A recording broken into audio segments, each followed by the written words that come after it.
वर्तमान में। अब जो हम वर्तमान में जैसे व्यापार है, पढ़ाई है, नौकरी, जिसके लिए भी हम प्रयास कर रहे हैं लेकिन हम असफल हो रहे हैं, ये प्रारब्ध भोग है। आपने बहुत प्रयास किया पढ़ाई में लेकिन आप फेल हो गए। आपने खेल में बहुत प्रयास किया, दूसरा कम प्रयास वाला निकल गया लेकिन आप फेल हो गए, ये आपका प्रारब्ध भोग है। अगर क्रियमाण आपका बराबर, आप निराश ना हो तो आप पास हो जाएंगे। आप बराबर प्रयास करते रहे तो प्रारब्ध एक बार गिराएगा, 2 बार गिराने का होगा, लेकिन तीसरी बार तो हम पास हो जाएंगे। लेकिन एक बार में ही आदमी निराश हो जाता है। इसीलिए हम सत्संग करें जिससे हम निराशा को अपने अंदर ना आने दें। हम अविनाशी भगवान के अंश हैं, आज नहीं तो कल, कल नहीं तो परसों हम सफलता प्राप्त ही कर लेंगे। और आप ये निश्चित समझो सफलता हमको मिलेगी यदि हम प्रयासरत रहे, क्रियमाण हमारा जोर कर रहा तो सफलता मिलेगी। एक महात्मा नए साधक साधना में भगवत प्राप्ति के लिए निकले। उन्होंने 20 वर्ष साधना की और किसी स्त्री के संग में वो आकर भ्रष्ट हो गए।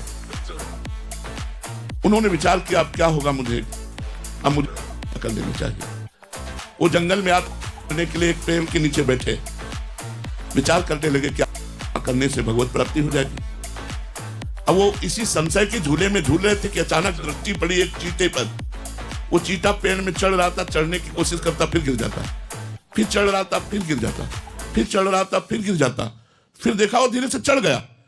उन्होंने कहा ये भगवान ने मुझे शिक्षा दी, मैं परमार्थ की चढ़ाई पर चढ़ रहा था, गिर गया, अब मुझे फिर प्रयास करना चाहिए। और वो प्रयास किए और भगवत प्राप्त हो गए। तो हम कभी असफलता में निराश ना हो जाएं, उदास ना हो जाएं, हम भगवान का भरोसा रखें और अपना जो क्रियमाण है उसे और तीव्र करें और हम आगे निकल जाएं। हम सफलता प्राप्त कर लें, इसलिए हमें निराश नहीं होना। किसका प्रश्न था?